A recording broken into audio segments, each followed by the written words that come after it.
The cameras caught it in an instant, a smirk curling across his lips, followed by a chuckle that echoed through the hall like a taunt. It wasn't just laughter. It was dismissal, the kind of mocking laugh that strips away dignity and demands a response. Donald Trump leaned back, shoulders heavy with arrogance, eyes fixed on Barack Obama as though America's first black president were nothing more than a punchline. For a moment the room seemed frozen. The air hung thick with disbelief. Journalists exchanged glances. Even those who had grown accustomed to Trump's theatrics felt a line had been crossed. This wasn't policy. This wasn't debate. This was derision, aimed not just at a man, but at everything he represented. The immigrant dream that raised him, the civil rights struggle that carried him, the quiet dignity that had defined his public life. Obama, seated calmly, let the silence do its work. His face betrayed nothing, but the crowd's reaction told the story. Gasps, nervous laughter, the uneasy shifting of bodies in their seats. Millions at home felt their pulse quicken. Was this the moment? Was this where the weight of history, prejudice, and power collided on live television? Trump's laugh wasn't just a sound. It was an invitation to chaos, a dare thrown into the heart of America's fragile sense of unity. And in that dare, viewers across the nation felt an almost electric question spark inside them. How will he answer? The producers in the control room scrambled, camera angles switching to capture every twitch, every flicker of tension. Commentators whispered that Obama was cornered, that laughter had already won the day. But those who had watched him before knew better. They had seen that calm before, the quiet that wasn't surrender, but calculation. And as the seconds dragged, anticipation became unbearable. The nation leaned forward, breath caught between outrage and awe, waiting for what would come next. Because this wasn't just a clash of two men. It was the collision of two visions, one built on dignity, the other on disdain. What followed would ignite headlines, dominate feeds, and echo in the country's conscience. But no one, not even the smirking man himself, was ready for how the tables were about to turn. The laughter lingered like smoke, impossible to ignore, curling into every corner of the hall. But the moment was bigger than just one insult. What played out on that stage was more than a clash of personalities. It was a test of what America truly valued. Was this a country where mockery and arrogance would rule the stage, or a place where dignity and perseverance could still command respect? To understand the weight of that instant, you had to see what each man represented. Trump's laugh was not born in isolation. It was forged in a culture of spectacle, sharpened in boardrooms and television studios where cruelty was currency. To him, belittling a rival was not a slip. It was a strategy, a weapon polished over years of reality show bravado. His supporters roared when he mocked, because they saw his sneer as defiance, a middle finger to the so-called establishment. But across the aisle, Obama embodied something entirely different. He was the son of a Kenyan immigrant and a Kansas woman, a man whose very existence had once been dismissed as impossible. He represented millions who had been told they didn't belong, that their names were too foreign, their skin too dark, their dreams too audacious. To those watching, his calm silence in the face of mockery wasn't weakness, it was resilience. That night, the stakes weren't just about one man's dignity. They were about whether America would side with ridicule or with respect. Every immigrant who had been laughed at for an accent heard echoes in that moment. Every black child who had been underestimated in a classroom felt the sting. Every working parent who had been told their struggles didn't matter saw their story mirrored in Obama's steady gaze. The tension was no longer confined to the debate hall. Social media lit up instantly. Hashtags exploded, not just chronicling the laugh but dissecting its meaning. Was this who we wanted leading us? Someone who treated leadership as a punchline? Or someone who carried history's weight with steadiness and restraint? The divide widened by the second. outrage colliding with admiration in a storm of digital fire. Commentators tried to spin it as just politics, another jab in the endless back and forth. But for millions, it wasn't politics. It was personal. It was about identity, pride, and whether America would rise above its ugliest instincts or surrender to them. The confrontation had become a mirror, reflecting the values people held closest to their hearts. In that silence between insult and response, viewers didn't just want an answer, they needed one. They needed to see if dignity could still stand, tall against disdain, if patience could prevail over pettiness, if America itself could be bigger than a mocking laugh. And as the cameras zoomed closer, the world knew something was about to break. This was no longer a debate. This was history, writing itself in real time, one heartbeat at a time. The only question was, who would seize the moment, and how far would the ripple reach? Because what happened next would not only shake the stage, it would shake the nation's sense of who it was and who it wanted to be. Long before that laugh ricocheted through the hall, Donald Trump had mastered the art of turning cruelty into theater. His rise wasn't fueled by quiet conviction or thoughtful leadership. It was built on spectacle, on a calculated performance where arrogance masqueraded as strength. To his admirers, he seemed untouchable, a man who bent reality to his will. To his critics, he was the embodiment of everything corrosive about power in America. From the gilded halls of Trump Tower, where every surface screamed excess, to the soundstage of his reality television empire, Trump cultivated an image, brash, unapologetic, larger than life. He framed himself as a self-made titan, the dealmaker who never lost. Yet beneath the shimmering facade lay a truth carefully hidden from public view. His empire, riddled with bankruptcies and lawsuits, was propped up not by genius, but by loopholes, connections, and inherited wealth. The contradictions were staggering. The man who claimed to fight for the common worker stiffed contractors, refused to pay small businesses, and left trails of financial wreckage behind him. His arrogance extended beyond money. Trump thrived on humiliation, wielding it like a weapon. On The Apprentice, he turned the words, "You're fired," into a national catchphrase, delighting millions by stripping people of dignity before a primetime audience. To him, power wasn't about service. It was about dominance. The stage was his arena, and every opponent was prey to be mocked, crushed, or silenced. But what made his laugh at Obama cut deeper was history itself. Years earlier, Trump had propelled himself into the national spotlight by questioning the very legitimacy of Obama's presidency. He fanned the flames of the birther conspiracy, insisting that the first black president of the United States was not truly American. No evidence mattered. No fact could extinguish the fire he stoked. For Trump, truth was irrelevant if lies could wound. It was a campaign of ridicule dressed up as patriotism, and millions of Americans saw through it as nothing more than an assault on identity. Still, his contradictions ran deeper. He spoke of law and order, yet skirted the law himself. He railed against corruption, yet surrounded himself with scandal. He championed nationalism, yet outsourced his products abroad.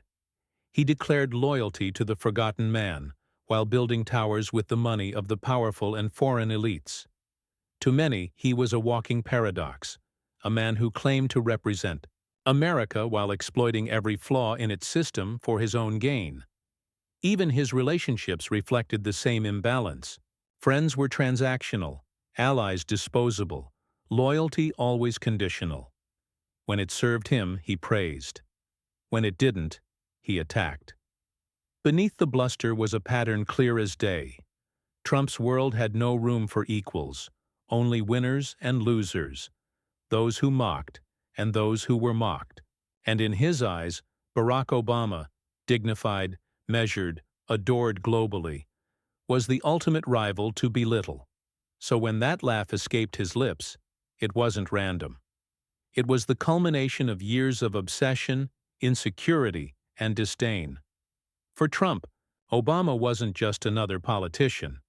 He was the symbol of everything Trump could never claim: intellectual brilliance, steady composure, and the respect of a world that saw Obama as a statesman rather than a showman.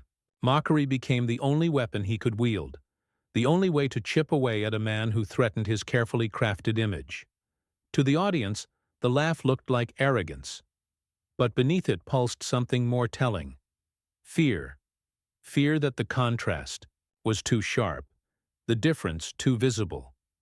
Fear that history would not remember him as the conqueror he pretended to be, but as the heckler who couldn't measure up.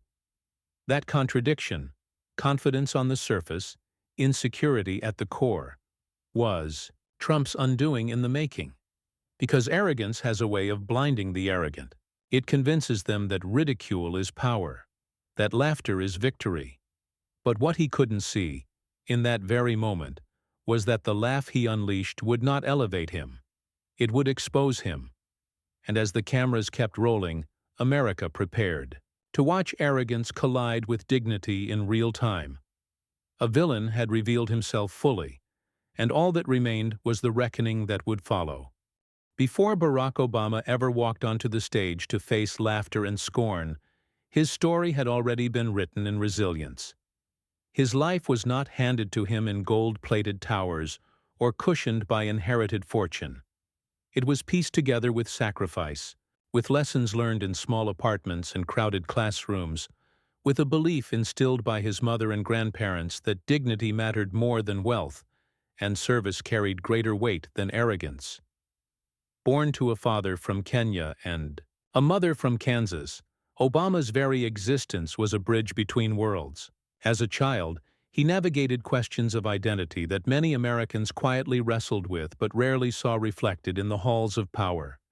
He carried the sting of being seen as an outsider, the boy with the unusual name, the one asked to prove and explain himself over and over. Yet rather than retreat, he leaned into it. His story became his strength, a testament to the possibility that America, for all its flaws, could embrace difference and turn it into something extraordinary. In Hawaii, raised in modest circumstances, young Barack found refuge in books. He devoured stories not only to understand himself, but to understand the world. Where Trump cultivated bravado in boardrooms, Obama cultivated empathy in libraries. He studied history's harsh truths, the pain of slavery, the courage of civil rights leaders, the sacrifices of immigrants who built lives from nothing. These weren't abstract lessons. They were living echoes in his own family's story. When he moved to Chicago, it wasn't for fame or fortune. It was to serve. On the South Side, among shuttered factories and forgotten neighborhoods, Obama worked as a community organizer. He sat at kitchen tables with families who had been told their struggles didn't matter. He listened to workers whose jobs had disappeared and mothers worried about safety on the streets. Where others offered slogans, he offered presence. His gift wasn't to shout the loudest, but to hear the unheard and give their stories dignity. The journey wasn't easy. He faced skepticism, setbacks, moments when the path forward seemed impossibly steep. Even in politics, where compromise often diluted conviction, Obama's calm persistence set him apart. He endured the coded insults, the open doubts about his legitimacy, the whispers that America wasn't ready for someone like him. Yet he never lashed out with cruelty. His weapon was steadiness, his shield was composure. When he ran for president, his campaign became more than politics. It became a movement. Millions saw in him not just a politician, but a reflection of their own struggles and aspirations. Immigrants saw a man who carried their pride in his name. Black Americans saw a continuation of battles fought by Martin Luther King Jr. and Rosa Parks. Young people saw possibility where cynicism had once lived. His rise was proof that America's story was still being written, that the arc could bend toward justice. But even with victory, the trials never ceased. Opposition came swift and sharp, not merely in policy debates, but in attacks on his very identity. Trump's birther crusade wasn't just a political smear. It was an attempt to deny Obama's Americanness, to strip him of legitimacy in the eyes of the nation. It was the oldest tactic of prejudice, dressed in modern disguise. And yet, through it all, Obama remained calm, refusing to dignify lies with rage. What he carried to that debate stage then wasn't just the title of former president. He carried the weight of every person who had been told they were too different, too unworthy, too other to belong. He carried the immigrant parent who worked double shifts so their child might dream. He carried the student mocked for their accent, the worker dismissed for their skin, the family denied a place at the table. And that is why the laugh mattered so much. Trump thought he was mocking one man. In truth, he was mocking millions. He was laughing at the very idea that dignity could triumph over disdain, that service could outshine showmanship. And when the camera cut to Obama's calm expression, it was not weakness that viewers saw. It was the strength of someone who had walked through fire before and learned that silence, patience, and grace could speak louder than any insult. Obama's story was not one of instant triumph. It was the slow, deliberate climb of someone who had to earn every ounce of respect through service, sacrifice, and perseverance. And that history made the stage clash more than theater. It made it symbolic. This wasn't just Obama defending himself. It was Obama defending the very notion that America could be better than its cynicism, that unity could outlast mockery, that dignity could endure even in the face of arrogance. As the crowd waited, breathless, they weren't just waiting for a response. They were waiting to see if the story of Barack Obama, the boy who rose from questions of belonging to the highest office in the land, would once again deliver a moment that reminded them of what was possible. And deep down, they knew, when he finally spoke, it would not just be words. It would be history answering arrogance in real time. The silence after Trump's laugh was brief, but it felt like an eternity.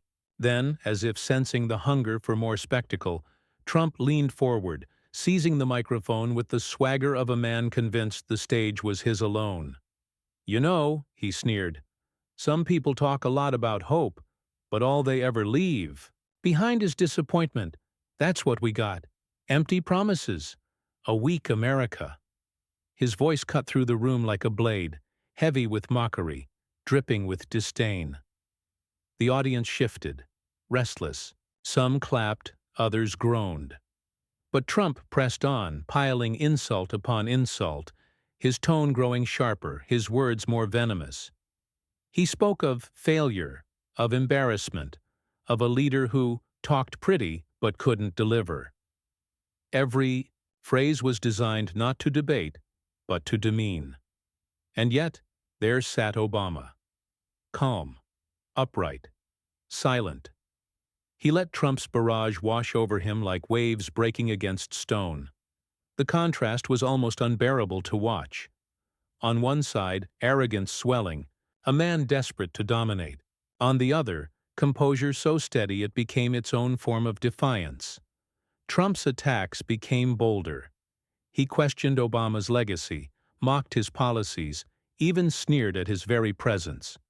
"We don't need lectures," Trump scoffed, his voice rising. "We don't need professors telling us how to live. We need winners, not losers." Laughter bubbled from a section of his supporters, but even their cheers rang with nervous energy, as if they too sensed the imbalance growing. The moderators shifted in their seats, unsure whether to intervene, but the moment had already spiraled into something larger than debate rules. This was spectacle now, a clash of tone, of presence, of worlds colliding. And while Trump's insults landed fast and loud, they carried a desperation, a need to provoke. He wanted Obama rattled, flustered, dragged into the mud where insult could meet insult. But Obama refused the bait. Instead, he watched, eyes steady, chin lifted, every second of silence amplifying the arrogance unraveling before him. To the audience at home, the drama was riveting. Social media lit up. Why isn't Obama responding? Is he shaken? Or is he waiting? Every second, stretched into suspense, the nation perched on the edge of its seat. Then came the insult that pushed the tension to its peak. Trump smirked, leaned into the microphone and said, "Frankly, the only reason you ever got where you did was because people felt sorry for you. They gave you a chance because of your skin color. Nothing more." The room gasped. It wasn't just an insult anymore. It was an unveiling. Trump had crossed into the rawest nerve of American history, exposing the bigotry that had fueled his rise. The crowd's reaction was electric.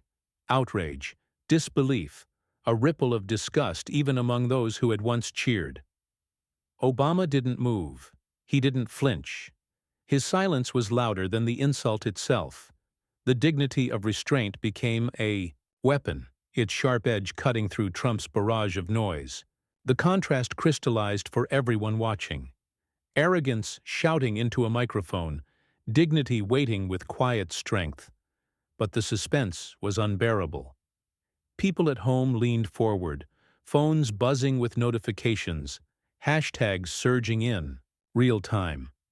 Commentators whispered on live feeds, "He has to answer.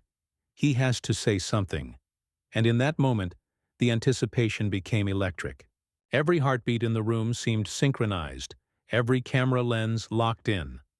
What would he say? How would he respond? The escalation had reached its fever pitch.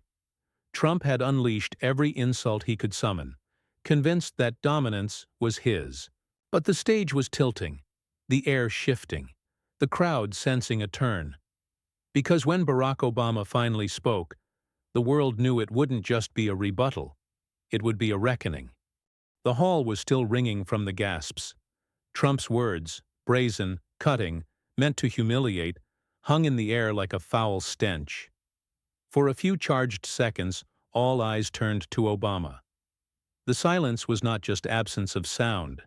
It was pressure, heavy and suffocating. The audience leaned forward, breath caught in their throats. Even Trump, still smirking, seemed to wait for the reaction he was certain would falter, stutter, or collapse under his weight. And then Obama moved. He didn't rush. He didn't raise his voice. He leaned slightly into the microphone, steady, composed, as though time itself had slowed to match his calm. His eyes swept the room, pausing not on Trump but on the crowd. The people who had come to witness not just a debate, but a test of character. "You know," he began softly, his voice carrying a tone that was firm yet measured. "It's interesting. Some folks think the way you prove strength is by tearing others down, by mocking their names, their backgrounds, their struggles. But America," he said, pausing just long enough for the silence to thicken, "America has never been built by laughter at someone else's expense." A murmur rippled through the hall. The cadence was unmistakable. Calm, deliberate, rising with each word like a tide pulling the audience with it. Obama turned slightly toward Trump, not with anger, but with an expression that bordered on pity. "When my father came here from Kenya, he didn't come with money or connections. He came with hope. He came with the belief that in this country, dignity matters more than disdain, and service matters more than show. That's what millions of families believe when they work double shifts, when they struggle to put their kids through school, when they still carry faith that America sees them." Trump shifted in his chair. The smirk faltered. "And yes," Obama continued, voice gaining strength, "I have heard these insults before. I have been told I don't belong, that my name is too strange, that my skin disqualifies me. But let me be clear. What disqualifies a leader is not where they come from, but whether they lift people up or tear them down. And when you laugh at others, when you mock immigrants, when you deride service, when you belittle sacrifice, you are not leading. You are just performing." The crowd erupted in applause, but Obama held up his hand, not to silence them, but to draw the moment back into stillness. His composure became its own gravity. Because leadership, he said slowly, is not about a punchline. It is about purpose. It is not about who you can humiliate on a stage. It is about who you can help when no one is watching. The words landed like blows, not shouted, but delivered with precision. Each sentence dismantled Trump's bravado piece by piece, exposing the hollowness beneath. Viewers at home felt the impact in their chests, a catharsis long overdue. Hashtags exploded. Dignity wins. Mic drop moment. Obama strikes back. Trump tried to interrupt. That's not true. That's not how it works. Right. But his voice cracked against the calm tide. Obama simply turned back to the audience, ignoring the noise. We can argue about policies all day. That's healthy. That's democracy. But the question tonight is simpler. Do we want to be a country that laughs at others or a country that lifts them? Do we want to be remembered for arrogance or for grace? The applause thundered now, spontaneous and uncontrollable. Commentators would later call it the moment the debate shifted, the instant when Trump's laughter transformed from swagger into self-inflicted wound. Obama leaned closer, his voice lowering again, forcing the room into silence. Because here's the truth. Laughter fades. Insults are forgotten. But dignity endures. Service endures. And the America I believe in, the America we all deserve, will always endure. The final words landed like the crack of a gavel. Trump, visibly rattled, muttered under his breath, his eyes darting nervously as if searching for a lifeline. But the damage was done. The crowd's roar was not just applause. It was vindication. It was the collective release of a nation that had waited for arrogance to meet its reckoning. On social media, clips of the exchange spread like wildfire within minutes. Headlines began drafting themselves in the minds of reporters. Obama's calm takedown leaves Trump shaken. Memes sprouted instantly.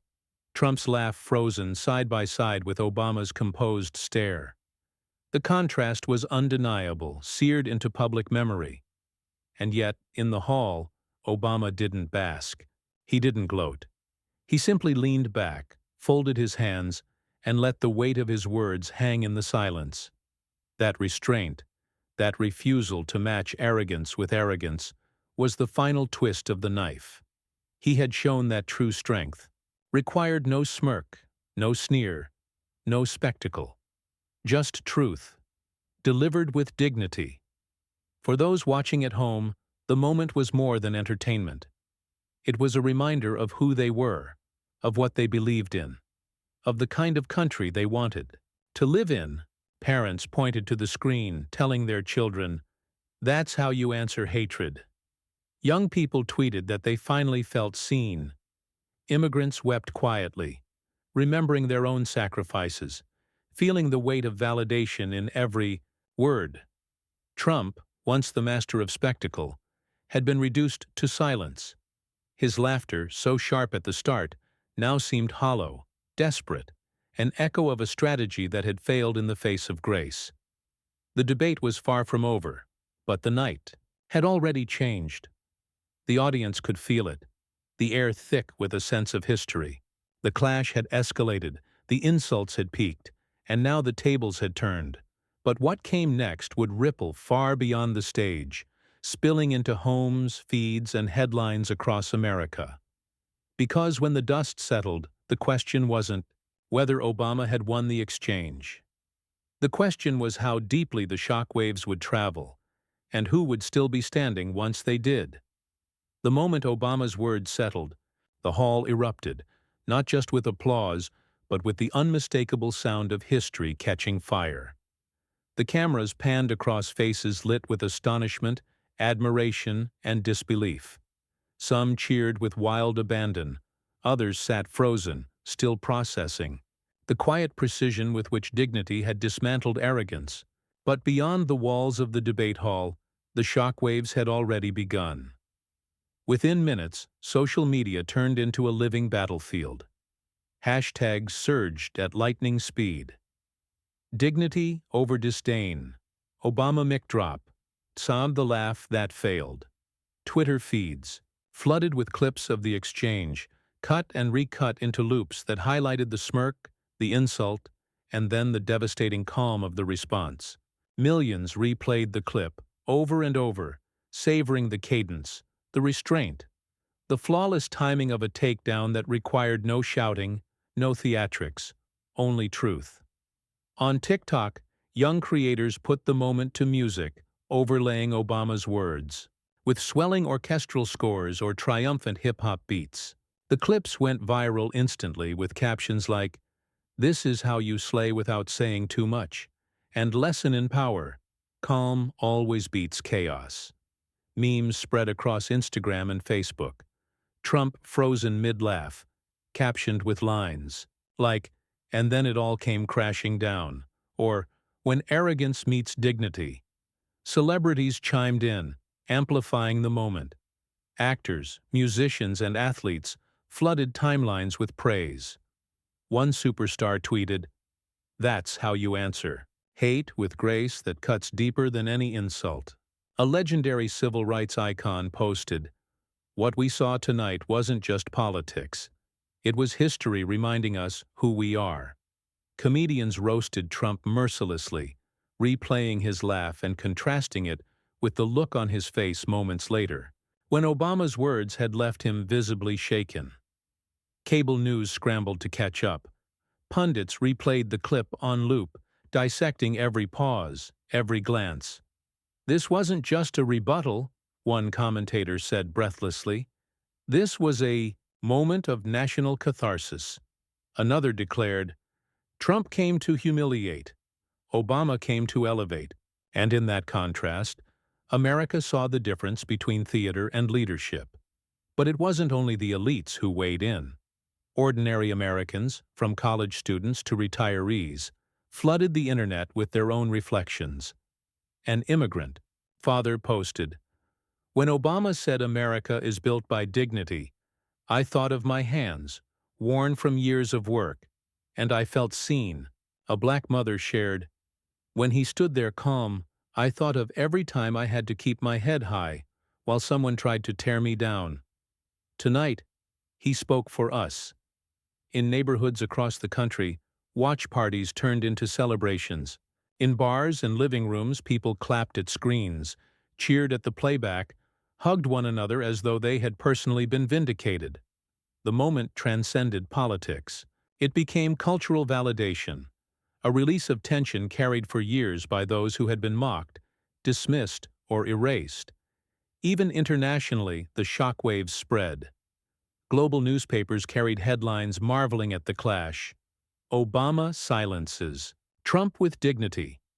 A laugh turns into a lesson." Commentators abroad noted how rare it was to see arrogance collapse so thoroughly in real time, and how uniquely American the symbolism was. A nation still wrestling with its identity, yet capable of producing moments where decency triumphed. For Trump, the aftermath was brutal. His allies scrambled to spin the moment, dismissing it as scripted, rehearsed, or too polished. But their words fell flat against the tidal wave of public reaction. Clips of his smirk replayed endlessly, paired with captions, mocking the hollowness of his bravado. Late-night hosts feasted on the contrast. Trump laughed at Obama, but the only joke was on him. And yet amid the mockery, there was something deeper, something heavier. Many recognized that what had unfolded wasn't just entertainment. It was a cultural fault line. It revealed the kind of America people wanted to claim, one where leaders rise above insults, where calm can be more powerful than chaos, where dignity does not cower before disdain. The ripple effect continued for days, headlines stretching into weeks. College classrooms debated it. Sermons cited it. Parents showed it to children as a lesson in strength. For communities often pushed to the margins, it became a rallying cry, a reminder that they were not invisible, that their struggles, their sacrifices, their identities could stand tall against derision. By the time the dust began to settle, one truth was undeniable. Trump's laugh had sparked the moment, but Obama's words had defined it. And in that definition, millions found not just satisfaction, but inspiration. But as powerful as the validation was, the story didn't end with applause or hashtags. The bigger question loomed: would the lesson linger? Would America carry this surge of pride into action, or would the glow fade with the news cycle? The answer would come in the reflection that followed, where a single confrontation on a debate stage transformed into a moral reckoning for a nation still deciding what kind of country it wanted to be. When the echoes of applause finally faded, and the headlines began to slow, what lingered was not just a memory of words spoken in a hall. It was a moral reckoning. The clash between arrogance and dignity had left its mark, but Obama's calm, piercing response had done something deeper than win a debate. It had reframed the moment into a lesson about who we are and who we must choose to be. In the days that followed, commentators tried to capture it in political terms: poll numbers, debate scores, winners, and losers. But for millions of ordinary people, the impact wasn't about strategy. It was about values. It was about the eternal question of America. Will we allow mockery, bigotry, and shallow arrogance to shape our future? Or will we hold fast to the belief that dignity and justice are stronger than any insult? Obama's words reminded the nation of a truth too often forgotten. Leadership is not measured by the noise you make, but by the hope you inspire. In a political culture addicted to outrage, his restraint felt radical. In a world where cruelty often masqueraded as strength, his grace exposed a deeper kind of power. It was a reminder that unity is not born from laughter at someone's expense, but from lifting one another when we stumble. The moral clarity of the moment resonated across divides. Even some who had once dismissed him found themselves nodding, recognizing that the question he posed, do we want to be a country that laughs at others, or a country that lifts them, was bigger than politics. It was about the kind of nation parents would hand to their children, the kind of values that would echo through classrooms, workplaces, and communities. For immigrants, the message rang loudest. Obama had taken an insult meant to wound and turned it into a shield for millions, affirming that their struggles, their sacrifices, and their presence were not a punchline, but the backbone of America. For Black Americans, his calm in the face of derision was a familiar but powerful echo. The tradition of standing tall, of meeting hate with unshakable resolve. For young people, it was a lesson in how to fight without losing oneself, how to resist the temptation of cynicism and still choose hope. And perhaps that was the most enduring lesson: that dignity does not mean passivity, and patience is not weakness. True strength is revealed in the moments when arrogance tries to provoke you into the mud, and you choose instead to stand on higher ground. Obama showed that night that you can expose arrogance not by matching its volume, but by showing its emptiness. The resonance stretched far beyond partisanship. Churches wove his words into sermons about kindness and humility. Teachers shared the clip as a lesson in civics and character. Parents replayed it at dinner tables, telling their children, "This is what it means to answer hate without becoming hateful." The moment transcended politics, becoming a cultural parable about grace under fire. But it also carried a challenge.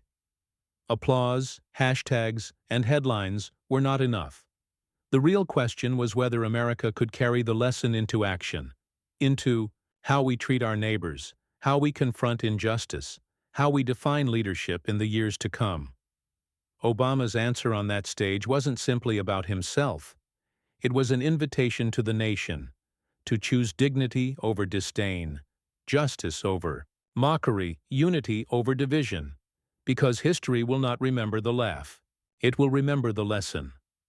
It will remember that in the face of arrogance, dignity endured. That in the shadow of mockery, truth still had the power to shine.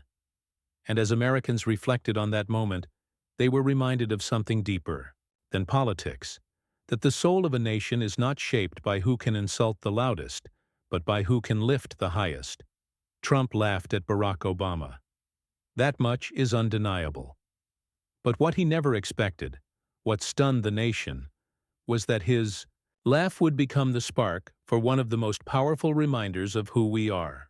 What was meant as mockery turned into a mirror, reflecting arrogance on one side and dignity on the other. And in that reflection, millions of Americans chose which vision of the country they wanted to claim.